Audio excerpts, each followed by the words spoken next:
ہم نے سب سے پہلے بیڈ روم سے ابتدا کی، مگر وہاں سوائے آفس کے کاغذات اور بوسیدہ فائلوں کے کچھ نہیں ملا۔ مجھے یقین تھا کہ شیرازی کے بیڈ روم میں ایسا کوئی خفیہ سیف ضرور موجود ہوگا جس میں وہ کانفیڈینشیل فائلیں اور کاغذات رکھتا ہے۔ یہ ضروری نہیں تھا کہ وہ ملک دشمن سرگرمیوں میں مصروف ہو۔ اس قسم کے بڑے افسر یوں بھی ضروری کاغذات کی حفاظت کے لیے ایسی ایک سیف ضرور رکھتے ہیں جو دوسروں کی نظروں میں آسانی سے نہ آ جائے۔ گلوریا نے کپڑوں کی الماری کے تمام کپڑے نکال کر بیڈ پر ڈھیر کر دیے۔ اسے شاید کچھ شبہ ہوا تھا کہ ان کپڑوں کی الماری کے پیچھے کچھ ہے، پھر اس کا شبہ درست ثابت ہو گیا۔ اس الماری کی دو تہیں تھیں، ایک تہ تو سامنے ہی تھی، دوسری تہ کپڑوں کے پیچھے تھی۔ دوسری تہ کا دروازہ سلائڈنگ ڈور کی طرح ایک طرف ہٹ گیا۔ اندر درمیانے سائز کا ایک سیف تھا جس میں آہنی تجوری کی طرح ہینڈل لگا ہوا تھا۔ میں نے ہینڈل گھمایا تو دروازہ آہستگی سے کھل گیا۔ اس میں دو خانے تھے، ایک میں ترتیب سے کاغذات اور فائلیں رکھی ہوئی تھیں اور دوسرے خانے میں نوٹوں کی گڈیاں تھیں۔ گلوریا نے جلدی سے ایک ایک کر کے تمام فائلیں باہر نکال لیں، پھر ہم دونوں جلدی ان کی ورق گردانی کرنے لگے۔ ان میں کچھ انتہائی سیکرٹ فائلیں تھیں۔ اصولاً شیرازی کو یہ فائلیں گھر میں نہیں رکھنا چاہیے تھی۔ ایک فائل کی ورق گردانی کرتے ہوئے گلوریا کی آنکھیں چمکنے لگی۔ میں بھی چونک کر اسے دیکھنے لگا۔ اس میں نہ صرف احمد علی کے خلاف ثبوت تھے بلکہ مزید ایسے خدا ترس اور غریبوں کے ہمدرد سیاستدانوں کے خلاف ثبوت تھی جن کا نام ہی نیکی اور تقدس کی علامت تھا۔ ان میں سے ایک صاحب تو ایک مذہبی جماعت کے سرکردہ لیڈر تھے اور اپنا ہر جملہ استغفر اللہ اور سبحان اللہ سے شروع کرتے تھے۔ ان سب نے پاکستان کا ایک بالکل ٹھیک ٹھاک کارگو شپ سکریپ کرایا تھا۔ صرف کاغذوں میں پھر اس جہاز کو ایک پرائیویٹ کمپنی کو بیچ دیا گیا تھا، اونے پونے داموں میں، اور وہ کمپنی انہی حضرات کی تھی۔ شیرازی بھی بہت کائیاں تھا، اس نے اپنے بچاؤ کا پورا بندوبست کر لیا تھا۔ یہ تو ایک سودا تھا۔ شیرازی کی معرفت ایسے نہ جانے کتنے سودے ہوئے تھے۔ ایک اور فائل میں ان لوگوں کی تفصیل تھی جنہیں 2-2 لاکھ روپے لے کر CDC جاری کی گئی تھی۔ CDC اصل میں ایسے اجازت نامے تھے جسے پاسپورٹ کا نیم البدل بھی کہہ سکتے ہیں۔ جہاز راں CDC کے ذریعے ہر ملک میں بغیر ویزے کے جا سکتے تھے۔ CDC جن لوگوں کو جاری کی گئی تھی ان کی تعداد سینکڑوں میں نہیں بلکہ ہزاروں میں تھی۔ ان میں بھی کرپٹ افسران کے حصے بھی تھے اور کرپٹ لیڈروں کے بھی۔ میں نے وہ تمام کاغذات فائلوں میں سے نکال کر اپنی شرٹ کا گریبان کھول کر اس میں ٹھون سے اور بند کر لیے۔ میں نے دیکھا گلوریا نے تکیے کا ایک غلاف اتار لیا تھا۔ اس نے خالی غلاف میں نوٹوں کی تمام گڈیاں بھریں اور غلاف کا منہ چادر سے ایک پٹی پھاڑ کر مضبوطی سے بند کر دیا۔ مجھے افسوس ہوا تمام ذہنیت پر۔ میں نے گلوریا کو چڑھایا، مجھے علم نہیں تھا کہ تمہاری کمزوری کرنسی نوٹ ہے مرنا۔ بکواس بند کرو اور اب یہاں سے نکلنے کی کوشش کرو۔ اس نے خفیہ سیف بند کرنے کے بعد اس میں سلیقے سے کپڑے ٹانگنا شروع کر دیے۔ الماری بند کرنے کے بعد اس نے مجھے دروازے کی طرف دھکیلا اور بولی، خدا کے لیے یہاں سے باہر نکلو، یہاں تو عجیب طرح کی گھٹن ہے۔ لگتا ہے شیرازی نے کافی عرصے سے کمرے کی کھڑکیاں نہیں کھولی ہیں، یہاں دھوپ کا گزر بھی نہیں ہے۔ اسے بھی وہی احساس ہوا تھا جو شیرازی کی موجودگی میں مجھے ہو چکا تھا۔ مجھے یہ بھی خطرہ تھا کہ مسز شیرازی نے کہیں اس کے ڈپارٹمنٹ والوں کو انفارم نہ کر دیا ہو۔ ظاہر ہے وہ لوگ پہلے سیدھے یہیں آتے۔ بہتر یہی تھا کہ اب جلد سے جلد یہاں سے نکل لیا جائے۔ گلوریا نے نوٹوں سے بھرا ہوا تکیے کا غلاف بوری کی طرح اٹھا کر گاڑی کی پچھلی نشست پر پھینک دیا۔ باہر اب اچھا خاصا اندھیرا پھیل گیا تھا اور میں سوچ رہا تھا کہ اس عورت کی لاش کو کہاں ٹھکانے لگایا جائے جو ہمارے لیے بلائے ناگہانی بنی ہوئی تھی۔ پہلے تو میں نے یہ سوچا کہ گاڑی کو جوں کا توں بنگلے میں چھوڑ کر پیدل ہی وہاں سے نکل جاؤں، پھر شیرازی جانے اور وہ لاش۔ ہمیں وہاں آتے ہوئے صرف چوکیدار نے دیکھا تھا۔ اس وقت بھی ہم شیرازی کے ساتھ تھے اور وہ مقتولہ موجود نہیں تھی۔ میں نے جتنا زیادہ اس بات پر غور کیا وہ بات میرے دل کو لگی۔ میں نے اپنی اس ارادے کا اظہار گلوریا سے کیا تو تھوڑی رد و قدا کے بعد وہ بھی مجھ سے متفق ہو گئی۔ گلوریا نے یہ خدشہ بھی ظاہر کیا کہ بعد میں شیرازی اس قتل کا الزام بھی ہم پر لگا دے گا۔ ثبوت کے طور پر وہ ابھی رقم کا بریف اور خالی سیف بھی پولیس کو دکھا سکتا ہے۔ وہ کہے گا کہ میں گاڑی میں جا رہا تھا کہ 2 افراد نے گن پوائنٹ پر مجھے گھر چلنے پر مجبور کیا۔ وہاں میری ایک ملاقاتی موجود تھی۔ ان دونوں نے مجھے قتل کرنے کی کوشش کی مگر بیچاری ملاقاتی ماری گئی۔ یہ دیکھ کر میری حالت غیر ہو گئی کیونکہ میں ہارٹ پیشنٹ ہوں۔ پھر شاید وہی لوگ مجھے اسپتال چھوڑ گئے کیونکہ مجھے تو ہوش ہی نہیں تھا۔ عورت کی لاش کا انہوں نے کیا کیا مجھے اس کا بھی علم نہیں ہے۔ اس کی اس بکواس سے ہماری صحت پر کیا اثر پڑے گا؟ میں نے کہا تم ایسا کرو، اس تکیے غلاف کی بجائے کوئی بیگ تلاش کرو، اسے دیکھ کر تو چوکیدار بھی مشکوک ہو جائے گا۔ میں اتنی دیر میں گاڑی کا ہر وہ حصہ صاف کر دیتا ہوں جہاں ہماری انگلیوں کے نشانات ہو سکتے ہیں۔ میں نے کپڑا لیا اور ممکنہ طور پر گاڑی کا وہ حصہ صاف کر دیا جہاں ہماری انگلیوں کے نشانات ہو سکتے تھے۔ اس دوران میں گلوریا کو بڑا سا ایک سفری بیگ مل گیا تھا۔ اسے حسب ضرورت بڑا اور چھوٹا کیا جا سکتا تھا۔ میں نے رقم کا وہ بریف کیس اٹھا لیا جو شہرازی ہمیں پہلے بھی آفر کر چکا تھا۔ میں نے گاڑی کی بیٹری کا ٹرمینل پہلے ہی نکال دیا تھا۔ پھر ہم لوگ اجلت میں پیدل ہی وہاں سے روانہ ہو گئے۔ چوکیدار عشاء کی نماز کی تیاری کر رہا تھا۔ میں نے اسے بتایا کہ گاڑی سٹارٹ نہیں ہو رہی ہے، اس لیے ہم کسی ٹیکسی یا رکشہ کے ذریعے اسپتال چلے جائیں گے۔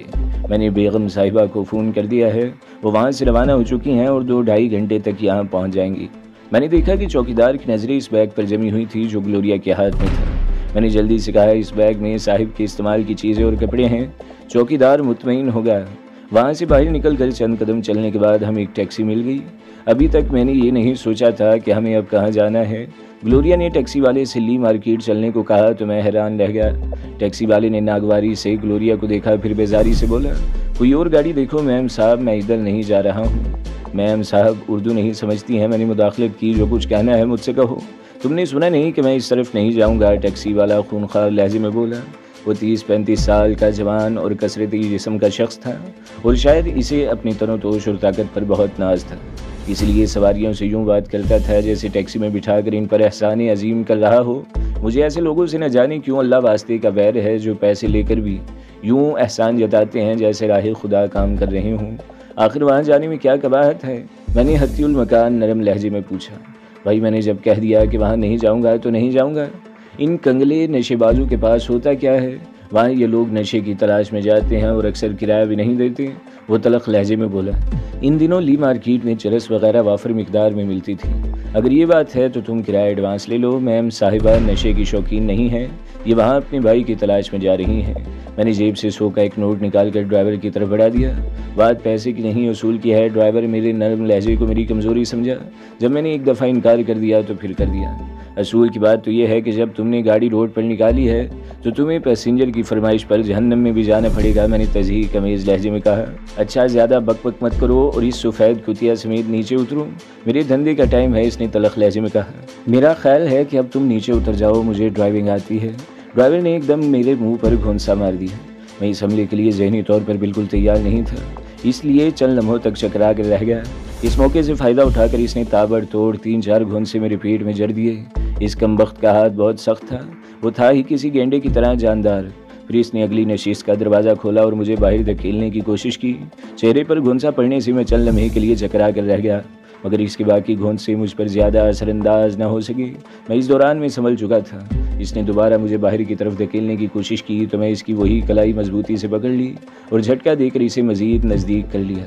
پھر میں صفاق لہجے میں بولا، اگر تم اپنا ہاتھ نہیں تڑوانا چاہتے تو خاموشی سے نیچے اتر جاؤ۔ تم آخر ہو کون؟ بدماش ہو؟ لوگوں کی گاڑیاں چھینتے ہو؟ کیا کہیں سے چوری کر کے آ رہے ہو؟ میں نے تم سے شرافت کے ساتھ چلنے کو کہا تھا، مار پٹائی تو تم ہی نے شروع کی تھی، اب اس کی سزا کون بھگتے گا؟ چلتے ہو یا تمہارا ہاتھ توڑ دوں؟ میں نے اس کی کلائی پر دباؤ مزید بڑھا دیا۔ یہ اچھی زبردستی ہے، وہ بنا کر بولا۔ تم مجھے زبردستی لے جاؤ گے؟ میں نے مزید بحث کرنا مناسب نہ سمجھا اور اطمینان سے ہاتھ بڑھا کر اس کی سمت کا دروازہ کھول دیا۔ پھر اسے اتنی زور سے دھکا دیا کہ وہ ٹیکسی سے باہر ہوندے منہ زمین پر گر پڑا۔ اس کے ساتھ ہی میں اپنی طرف کے دروازے سے اترا اور لپک کر اس کے سر پر پہنچ گیا۔ وہ اس وقت تک کھڑا ہو چکا تھا اور مجھ پر حملہ کرنے کی تیاری کر رہا تھا۔ میں اس معاملے کو زیادہ طول نہیں دینا چاہتا تھا، اس لیے میں نے آگے بڑھ کر اس کے چہرے پر زوردار ہاتھ رسید کر دیا۔ ایک ہی تھپڑ میں وہ ٹیکسی سے ٹکرایا اور زمین پر گر گیا۔ میں نے اس کا گریبان پکڑ کر اٹھانے کی کوشش کی تو اس کی قمیض کا کچھ حصہ میرے ہاتھ میں آ گیا۔ میں نے اسی شدت سے دوسرا تھپڑ بھی رسید کر دیا، وہ پھر الٹ کر گرا۔ میں دوبارہ اسے اٹھانے کے لیے جھکا تو وہ جلدی سے بولا، میں تیار ہوں، جہاں تم کہو گے لے جاؤں گا۔ بس، میں نے طنزیہ لہجے میں کہا، اتنی ہی ہیکڑی تھی؟ اصل میں تم لوگ کمزور اور شریف آدمیوں پر روب جما کر خود کو بدماش سمجھنے لگتے ہو۔ چلو بیٹھو گاڑی میں۔ وہ خاموشی سے اسٹیئرنگ پر بیٹھ گیا، مگر بار بار اپنا چہرہ سہلا رہا تھا اور قمیض کے دامن سے ہونٹوں سے بہنے والا خون خشک کر رہا تھا۔ تھپڑوں کی وجہ سے اس کے ہونٹ پھٹ گئے تھے۔ وہ چند لمحے سر جھٹکتا رہا، پھر گاڑی سٹارٹ کر کے آگے بڑھا دی۔ گاڑی میں چند لمحے خاموشی رہی۔ اس دوران میں گلوریا تو کچھ بولی ہی نہیں تھی، ایسا لگ رہا تھا جیسے وہ گاڑی میں موجود ہی نہ ہو۔ لی مارکیٹ میں آپ کہاں جائیں گے؟ ڈرائیور نے خاموشی کو توڑا۔ میں نے گھوم کے یہی سوال گلوریا سے کیا، کیونکہ لی مارکیٹ کا نام اسی نے لیا تھا۔ میرا ذہن تو اس وقت بالکل سپاٹ تھا۔ اس نے تلخ لہجے میں کہا، میں کچھ دنوں سے نوٹ کر رہی ہوں کہ تمہاری کھوپڑی پر برف جم گئی ہے، بینائی زائل ہو گئی ہے، اور بعض اوقات تمہیں سامنے کھڑا ہاتھی بھی نظر نہیں آتا۔ تم ایک ایسے آدمی بن کر رہ گئے ہو جس کی تمام صلاحیت اس کی جسمانی طاقت میں پوشیدہ ہوتی ہیں۔ آخر تمہاری ذہن کو زنگ کیوں لگتا جا رہا ہے؟ اگر تمہاری تقریر ختم ہو گئی ہو تو ڈرائیور کو یہ بھی بتا دو کہ لی مارکیٹ میں کہاں جانا ہے، ورنہ وہ ہمیں کسی چرس کے اڈے پر لے جا کر اتار دے گا۔ اسے بتاؤ کہ ہم لی مارکیٹ کے دربار ہوٹل جائیں گے۔ گلوریا نے برا سا منہ بنا کر کہا، پھر آہستہ آہستہ نہ جانے کیا بڑبڑانے لگی۔ گلوریا کے منہ سے لی مارکیٹ کے دربار ہوٹل کا نام ہی سن کر ڈرائیور کا ہاتھ اسٹیئرنگ پر کام کر رہ گیا۔ اتنی انگلش تو وہ بھی سمجھ سکتا تھا کہ گلوریا کہاں جانا چاہتی ہے۔ تم لوگ وہاں جا کر کیا کرو گے؟ ڈرائیور نے یوں پوچھا جیسے بزرگ شرارتی بچوں سے کسی ناپسندیدہ جگہ جانے کے بارے میں پوچھتے ہوں۔ کیوں، وہاں کیا کرفیو لگا ہوا ہے؟ میں نے طنزیہ لہجے میں کہا۔ وہ اچھے لوگوں کا علاقہ نہیں ہے، پھر تمہارے ساتھ ایک خوبصورت غیر ملکی لڑکی بھی ہے، وہاں جا کر تم مال سے تو ہاتھ دھو ہی لوگے مگر لڑکی کے چکر میں جان سے بھی جا سکتے ہو۔ میرا مشورہ تو یہ ہے کہ وہاں مت جاؤ۔ تمہارا کیا خیال ہے میں کسی پرائمری اسکول کا ٹیچر ہوں یا کوئی وائز ہوں جو انہیں نیک راستہ دکھانے جا رہا ہوں؟ پھر میں نے ایک دم ریوالور نکال لیا۔ میں بھی برسوں سے اسی کی کمائی کھا رہا ہوں۔ میں مانتا ہوں کہ تم بہت جیدار ہو مگر وہ ایک دو نہیں ہوں گے، وہ سب لمحوں میں تمہاری ہڈی پسلی ایک کر دیں گے اور تمہارا یہ کھلونا جس کی تم کمائی کھاتے رہے ہو تمہاری جان نہیں بچا سکے گا۔ پھر ان کا دادا دلاور تو انتہائی ظالم ہے، وہ زندہ بندے کے جسم پر چاقو سے چرکے لگاتا ہے، ان پر نمک چھڑک کر لطف اندوز ہوتا ہے۔ میری مانو تو لوٹ چلو، میں تم سے کوئی کرایہ بھی نہیں لوں گا۔ آخر تمہیں مجھ سے اچانک اتنی ہمدردی کیوں ہو گئی ہے؟ میں نے ہنس کر پوچھا۔ جان تو میری جائے گی نا، ابھی تم خود بھی تو میری جان لینے والے تھے۔ سچ سچ بتا دوں، ڈرائیور ہچکچا کر بولا۔ کئی مہینے پہلے دلاور کو میرے بارے میں غلط فہمی ہو گئی تھی کہ میں نے اس کی پارٹی کو مخالف اڈے پر پہنچا دیا ہے، حالانکہ ایسا نہیں تھا۔ اس وقت سے وہ میرا دشمن ہے۔ ویسے تو وہ مجھے شہر کے کسی علاقے میں بھی ہلاک کر سکتا ہے مگر اپنے علاقے میں تو وہ مجھے کسی قیمت پر نہیں چھوڑے گا۔ ممکن ہے اسے یہ واقعہ یاد نہ رہا ہو مگر میری ٹیکسی دیکھتے ہی وہ بپر جائے گا۔ اس کے آدمی کتوں کی طرح علاقے میں بکھرے رہتے ہیں اور ہر آنے جانے والی گاڑی پر نظر رکھتے ہیں۔ میری ٹیکسی کا نمبر تو خاص طور پر ان کے پاس ہوگا۔ اچھا یہ وجہ ہے، میں نے کہا۔ تم فکر مت کرو، میں تمہیں کوئی نقصان نہیں پہنچنے دوں گا۔ تم بھلا کیا کر سکو گے؟ وہ تو تمہیں بھی الٹا لٹکا دیں گے۔ میں اس کے لیے چترال کا اعلیٰ مال لے کر جا رہا ہوں۔ وہ اپنی کسی پارٹی کے ساتھ ایسا سلوک کرے گا تو آئندہ اسے مال کون دے گا؟ میں نے ڈرائیور کو مطمئن کرنے کے لیے کہا۔ میں اس سے تمہاری بھی سفارش کر دوں گا، بس تم بے فکر ہو جاؤ۔ ڈرائیور بظاہر تو خاموش ہو گیا مگر پریشانی اب بھی اس کے چہرے پر عیاں تھی۔ لی مارکیٹ کا علاقہ اب زیادہ دور نہیں تھا، اس وقت رات کے 10 سوا 10 بجے کا عمل تھا مگر وہاں ایسی چہل پہل تھی گویا ابھی دن نکلا ہو۔ اس زمانے میں کراچی راتوں کو جاگتا تھا، اب تو شاید اسے اپنی ہی نظر کھا گئی۔ ڈرائیور لی مارکیٹ کے علاقے میں داخل ہوتے ہی بری طرح نروس ہو گیا۔ مختلف نکڑوں اور تھڑوں پر بیٹھے ہوئے لوگ ٹیکسی کو گھور گھور کر دیکھ رہے تھے۔ ان لوگوں میں اکثریت مکرانیوں کی تھی۔ دن بھر یہ لوگ محنت مزدوری کرتے تھے، گدا گاڑی اور اونٹ گاڑی چلاتے تھے، فش ہاربر پر کام کرتے تھے اور شام کو اپنی کمائی چرس کے نشے اور جوئے میں اڑانے کے بعد گھر کی راہ لیتے تھے۔ غصے کا یہ عالم تھا کہ اپنے سائے سے بھی مرنے مارنے پر آمادہ رہتے تھے۔ ڈرائیور نے ٹیکسی دربار ہوٹل کے سامنے رکوائی تو اس کے چہرے پر موت کی زردی کھنڈی ہوئی تھی۔ ہوٹل سے آنے والی روشنی میں اس کا چہرہ کسی ایسے ملزم کا چہرہ لگ رہا تھا جسے پھانسی گھاٹ پر لا کر چھوڑ دیا گیا ہو اور کوئی دم میں دلاور اس کے پیروں کے نیچے سے تختہ کھینچ لے گا۔ میں نے اسے اطمینان سے بیٹھنے کا اشارہ کیا اور گلوریا کو آنے کا اشارہ کرتے ہوئے خود بھی نیچے اتر گیا۔ میں نے احتیاطاً رقم کا بریف کیس اور گلوریا نے بیگ بھی اتار لیا تھا کہ کہیں ڈرائیور نروس ہو کر بھاگ ہی نہ جائے۔ ہمیں دیکھ کر ہر شخص ہماری طرف متوجہ ہو گیا ہے۔ میں آگے بڑھا تو درمیانے قد اور گھٹے ہوئے جسم کے ایک بلوچ نے میرا راستہ روک لیا۔ اس کے دانت ہلدی کی طرح زرد تھے اور جسم سے بو آ رہی تھی۔ اس نے کرخت لہجے میں پوچھا، ارے تم لوگ کو کس سے ملنا ہے؟ ہم لوگ دادا سے ملنے آئے ہیں۔ میں نے حتی المکان اس سے دور رہنے کی کوشش کی کیونکہ اس کے جسم کی بو سے دماغ پھٹا جا رہا تھا۔ مال کا ڈیل ابھی دادا نہیں کرتا، اس نے اپنے پیلے پیلے دانتوں کی نمائش کی، یہ سارا کام ابھی سرور کرتا ہے۔ تم سے جتنا کہا ہے اتنا ہی کرو، میں نے بفر کر کہا۔ میں نے کہا ہے کہ مجھے دادا سے ملنا ہے، سمجھ میں آیا یا دوسرے طریقے سے سمجھاؤں؟ اڑے گیری کیوں کہاتا ہے صاحب؟ ایک ٹیبل سے چھڑیلے بدن کا نوجوان اٹھ کر بولا۔ اس کا تو مغز خراب ہے، آپ بیٹھو، میں دیکھتا ہوں کہ دادا اس وقت موجود ہے یا نہیں۔ نام کیا بتاؤں آپ کا؟ میرا نام کامران ہے، میں نے کہا اور الگ تھلگ ایک خالی ٹیبل پر بیٹھ گیا۔ لوگ اب بھی گلوریا کو گھور گھور کر دیکھ رہے تھے۔ کاؤنٹر کے پیچھے ایک دروازہ تھا، اس پر پرانا اور میلا سا ایک پردہ جھول رہا تھا۔ چند لمحے بعد پردہ ہٹا اور دلاور نمودار ہوا۔ اس نے متلاشی نظروں سے ادھر ادھر دیکھا اور ہمیں دیکھ کر تیر کی طرح ہماری طرف آ گیا۔ میں اسے دیکھ کر کھڑا ہو گیا۔ وہ پرتپاک بلکہ بالغانہ انداز میں مجھ سے بغل گیر ہو گیا اور بولا، یہ میری خوش قسمتی ہے کامران صاحب کہ آپ نے مجھے یہ عزت دی۔ عام بلوچوں کے برعکس اس کے لہجے میں بلوچی کی ایک جھلک تو تھی، مگر اس کی اردو بہت صاف ستھری تھی۔ پھر وہ گلوریا کی طرف متوجہ ہوا اور ٹوٹی پھوٹی انگلش میں بولا، میڈم یہ جگہ آپ کے لائق تو نہیں ہے، مگر کوشش کروں گا کہ آپ کو یہاں کوئی تکلیف نہ ہونی پائے۔ دلاور بھائی، میں نے کہا، میں بھلا کسی کو کیا عزت دوں گا؟ مجھ پر تو شاید اللہ کی یہ اتنی بڑی زمین ہی تنگ ہو گئی ہے۔ میں تو اپنی بقا کی جنگ لڑ رہا ہوں، زمین کے اوپر نہ صحیح، زمین کے اندر تو چند گز جگہ مل ہی جائے گی۔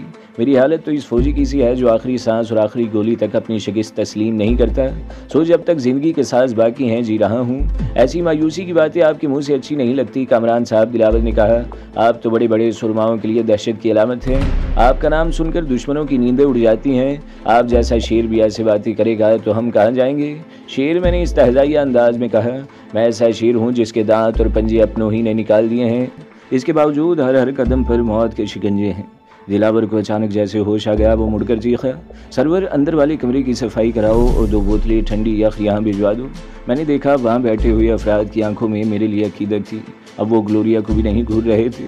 اچانک مجھے ٹیکسی ڈرائیور کا خیال آیا، اس کی ٹیکسی سامنے ہی کھڑی تھی، شاید وہ اس وجہ سے واپس جانے کی جرت نہیں کر سکا تھا کہ واپسی میں دلاور کے لوگ اسے زندہ نہیں نکلنے دیں گے۔ آتے ہوئے تو ہم لوگوں کی وجہ سے اس کی ڈھارس بندی ہوئی تھی۔ میں نے دلاور سے کہا، یار ایک درخواست ہے تم سے۔ آپ حکم کریں کامران صاحب، دلاور نے خوش دلی سے کہا۔ اس دوران میں ہوٹل کا ایک لڑکا 2 کولڈ ڈرنک کی بوتلیں ٹیبل پر رکھ گیا تھا۔ میں نے مختصراً اسے ٹیکسی ڈرائیور کے بارے میں بتایا۔ کافی دیر تک تو اسے یاد بھی نہ آیا کہ ایسا بھی کوئی ٹیکسی ڈرائیور ہے۔ پھر کافی غور کرنے کے بعد اسے یاد آ گیا کہ جان محمد نام کے ایک ٹیکسی ڈرائیور نے اس کا سودا خراب کیا تھا اور پارٹی کو مخالف پارٹی کے پاس لے گیا تھا۔ اس نے مجھے زیادہ نقصان تو نہیں پہنچایا، مگر بات اصول کی ہے کامران صاحب، میں بے ایمان لوگوں کو کبھی معاف نہیں کرتا ہوں۔ میں اسے کبھی نہ چھوڑتا، بلکہ میں تو اسے بھول ہی گیا تھا۔ میرے آدمی اسے کبھی نہ کبھی ڈھونڈ کر میرے سامنے لے آتے، مگر آپ اس کی سفارش کر رہے ہیں تو اسے معاف کرنا پڑے گا، مگر آئندہ میں اس سے کوئی تعلق نہیں رکھوں گا۔ کیا آپ اسی کی ٹیکسی میں آئے ہیں؟ میں نے اس بات میں سر ہلا دیا۔ اگر آپ اس کی ٹیکسی میں نہ آئے ہوتے تو ابھی تک میرے آدمی اسے اندر پہنچا چکے ہوتے۔ پھر وہ وہاں بیٹھے ہوئے ایک لڑکے سے بلوچی میں کچھ بولا۔ تھوڑی دیر بعد ٹیکسی ڈرائیور لرزتا کانپتا اس کے سامنے پہنچ گیا۔ اسے 2 آدمیوں نے دونوں طرف سے جکڑ رکھا تھا۔ دلاور کے سامنے لا کر انہوں نے ڈرائیور کو چھوڑ دیا۔ وہ کانپتا ہوا دلاور کے قدموں میں گر گیا۔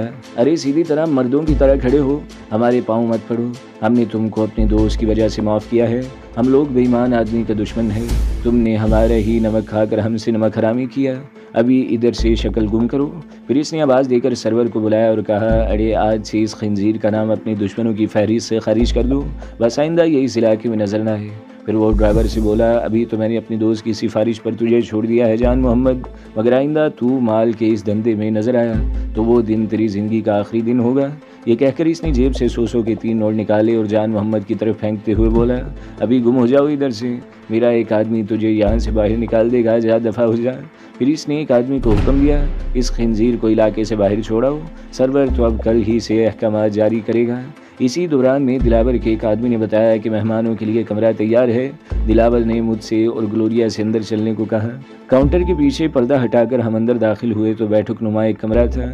ایک طرف سستا سا پرانی ڈیزائن کا صوفہ پڑا تھا اور بڑا سا ایک تخت تھا جس پر خوبصورت اور بیش قیمت قالین بچھا ہوا تھا اور اس پر گاؤ تکیے بھی موجود تھے۔ کمرہ خاصا صاف ستھرا تھا۔ تخت کے نزدیک ایک میز پر واٹ 69 کی آدھی بوتل اور ایک گلاس بھی موجود تھا جو اب بھی آدھا بھرا ہوا تھا۔ ہمارے آنے سے پہلے شاید دلاور میں نوشی میں مصروف تھا۔ وہ اچھا خاصا بڑا کمرہ تھا، اس کے انتہائی سرے پر ایک زینہ تھا۔ دلاور وہاں رکنے کی بجائے زینے کی طرف بڑھ گیا۔ پہلے میرا خیال تھا کہ دلاور نے ہمارے لیے اسی کمرے کا بندوبست کیا ہے۔ ہم زینہ چڑھ کر اوپر کوریڈور میں پہنچے۔ اس میں آمنے سامنے 4 کمرے تھے۔ دلاور انہی میں سے ایک کمرے میں داخل ہو گیا۔ اس کی سجاوٹ دیکھ کر میں حیران رہ گیا۔ کمرے میں وال ٹو وال کارپیٹ تھا، بیش قیمت پردے تھے، انتہائی نفیس قسم کا ڈبل بیڈ تھا اور اٹیچ باتھ روم بھی تھا۔ میں نے یہ کمرے خاص طور پر ان پارٹیوں کے لیے بنوائے ہیں جو مجھ سے مال کا لین دین کرتی ہیں۔ دلاور نے خود ہی وضاحت کی، ان میں زیادہ تر غیر ملکی ہوتے ہیں، ان کی خاطر مدارت کا انتظام تو کرنا پڑتا ہے۔ میں نے دیوار گیل الماری میں اپنا بریف کیس اور گلوریا کا ہینڈ بیگ رکھ دیا۔ پھر اچانک مجھے اس رقم کا خیال آیا جو ہماری گاڑی میں موجود تھی۔ مسئلہ رقم کا نہیں تھا، اصل افسوس تو مجھے ان دواؤں اور صفوف کا تھا جو گاڑی کی ڈگی میں رکھے ہوئے تھے۔ میں نے سوچا دلاور جیسے لوگوں کی پولیس میں بھی اچھی خاصی جان پہچان ہوتی ہے، وہ گاڑی یقینی طور پر پولیس لے گئی ہوگی اور اس میں موجود رقم آپس میں بانٹ بھی لے گی، مگر دواؤں اور صفوف کا بریف کیس ان لوگوں کے لیے بیکار تھا۔ مجھے خدشہ یہ تھا کہ کہیں وہ اسے ناکارہ سمجھ کر ضائع نہ کر دیں۔ میں نے دلاور سے پوچھا تمہاری پولیس کے اعلیٰ افسران سے بھی کچھ جان پہچان ہے یا؟ میری جان پہچان تو IG تک سے ہے، دلاور نے جواب دیا، مگر آپ کا کیس خاصا پیچیدہ ہے، اس سلسلے میں IG بھی کچھ نہیں کر سکے گا۔ میں اپنے کیس کی بات نہیں کر رہا ہوں، میں نے جواب دیا، پھر اسے مختصراً ہائی وے پر پیش آنے والا واقعہ بتانے کے بعد کہا، مجھے اپنی گاڑی چاہیے، اس میں اچھی خاصی رقم بھی ہے اور میری ذاتی چیزیں بھی ہیں۔ میرے خیال میں وہ علاقہ تیموریہ تھانے کا ہے۔ بس اتنی سی بات، دلاور ہنس کر بولا، یہ کام تو میں علاقے کے SSP سے بھی لے لوں گا، آپ مجھے گاڑی کا میک، ماڈل اور نمبر بتا دیں، پولیس کی کیا مجال کہ وہ اس میں سے ایک پیسہ بھی ہضم کر سکے۔ میں یہ کہوں گا کہ گاڑی میری تھی جسے میں ٹریفک جام میں چھوڑ کر آ گیا تھا۔ تو دوستو، اگلی قسط سننے کے لیے ہمارے چینل کو ضرور سبسکرائب کریں، ویڈیو کو لائک کریں اور بیل کے آئیکن پر بھی کلک کر دیں تاکہ ہر جو آنے والی ویڈیوز ہیں وہ آپ کو سب سے پہلے ملتی رہیں۔